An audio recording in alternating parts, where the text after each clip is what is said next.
Kali ini kita akan membahas tentang konsep outer model evaluation yang melingkupi model pengukuran dan struktural.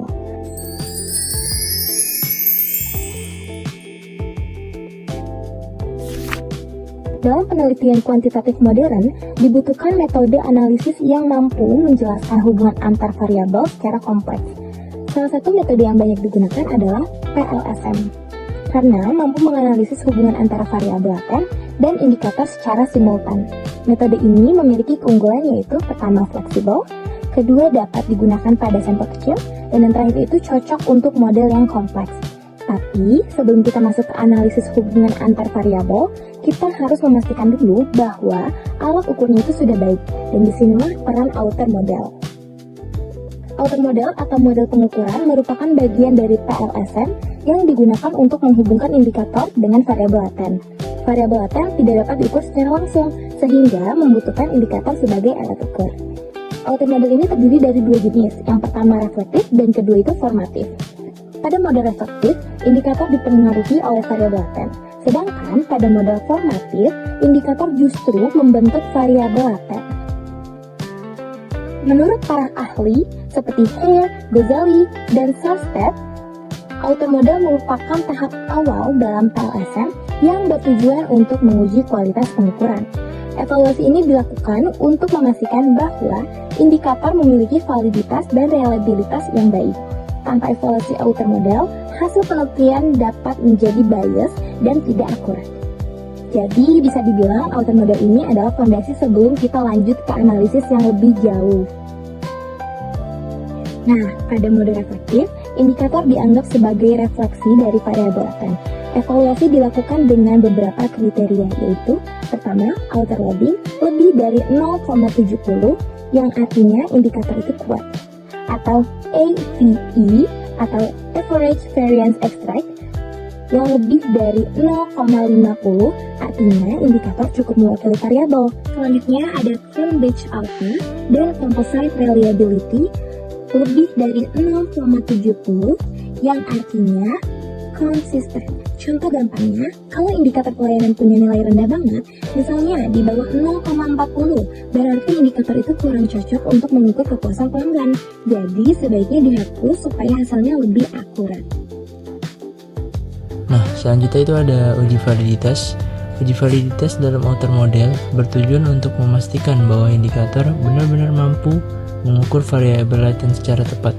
Dalam PLSSM, validitas dibagi menjadi dua jenis utama, yaitu validitas konvergen dan validitas diskriminan. Validitas konvergen menunjukkan bahwa indikator dalam satu konstruk saling berkaitan dan benar-benar mewakili variabel laten yang sama. Hal ini dapat dilihat melalui konsep unidimensionalitas, yaitu sejauh mana indikator berada dalam satu dimensi pengukuran yang sama.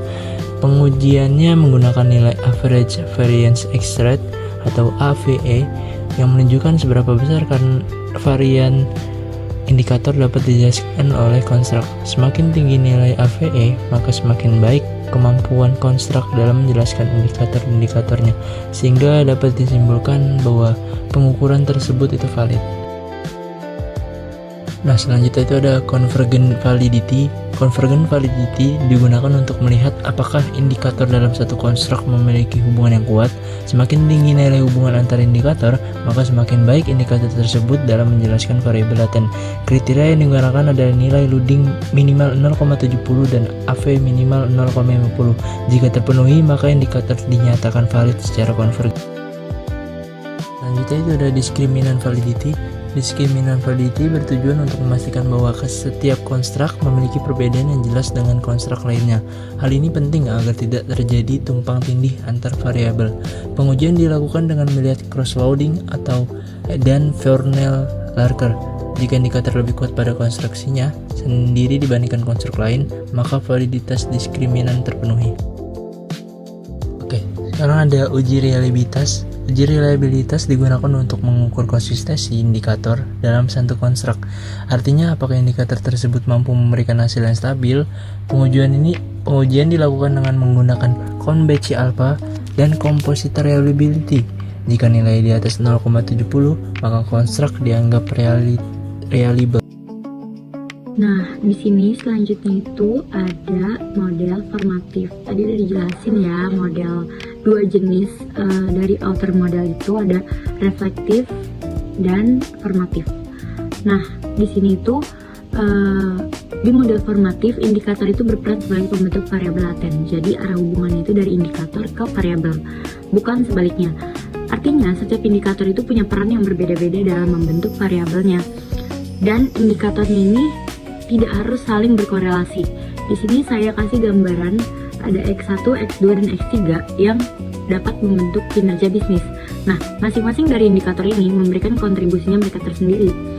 Lalu untuk mengevaluasinya, kita tidak menggunakan reliabilitas seperti pada model reflektif, tapi kita melihat beberapa hal seperti uji validitas konvergen, uji multikolinearitas.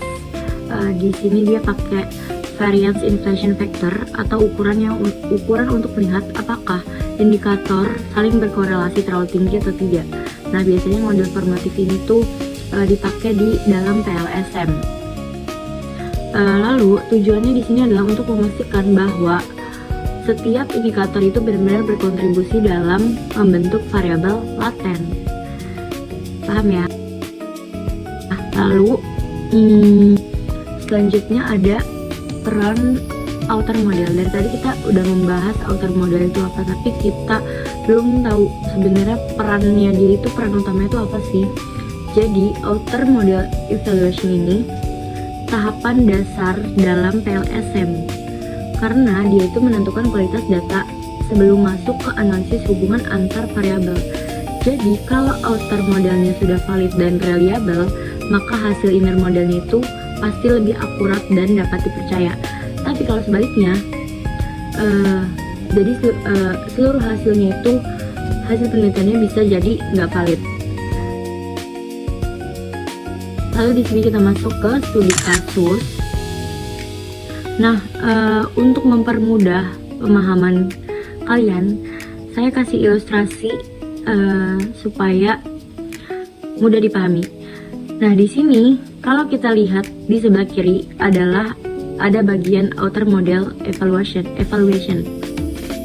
Di sini ada variabel kepuasan pelanggan yang diukur menggunakan beberapa indikator, yaitu ada kualitas produk, pelayanan, dan harga.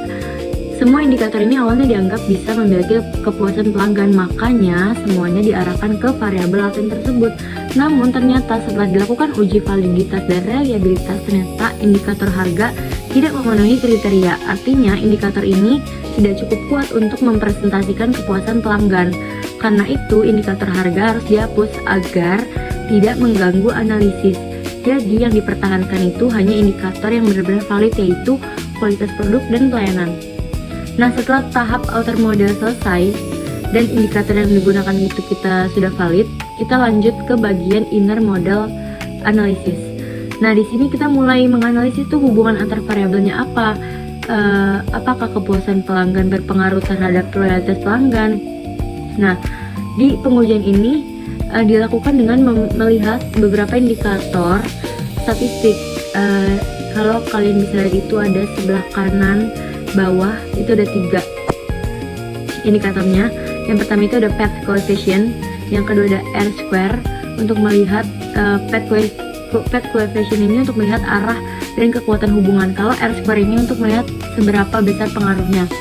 Dan kalau signifikansi itu untuk memastikan apakah pengaruh tersebut benar-benar nyata secara statistik. Jadi ilustrasi di sini kita bisa lihat ya, alurnya itu jelas bahwa sebelumnya kita menganalisis hubungan antar variabel, kita harus memastikan dulu bahwa indikator yang digunakan itu sudah valid melalui outer model ini. Kalau tahap ini di skip atau salah, maka hasil analisis kita itu di inner modelnya bisa nggak akurat. Lalu kesimpulannya adalah dapat disimpulkan bahwa outer model evaluation ini merupakan tahap yang paling penting dalam PLSM untuk memastikan bahwa indikator mampu mengukur variabel laten secara valid dan reliable. Evaluasi ini mencakup pengujian validitas dan reliabilitas sehingga dapat diketahui apakah instrumen penelitian ini layak digunakan. Nah, dengan demikian outer model ini menjadi dasar utama dalam menghasilkan penelitian yang akurat dan dapat dipercaya. Oke, jadi itu adalah penjelasan dari kami kelompok 7, apa itu konsep, author, model, evaluation.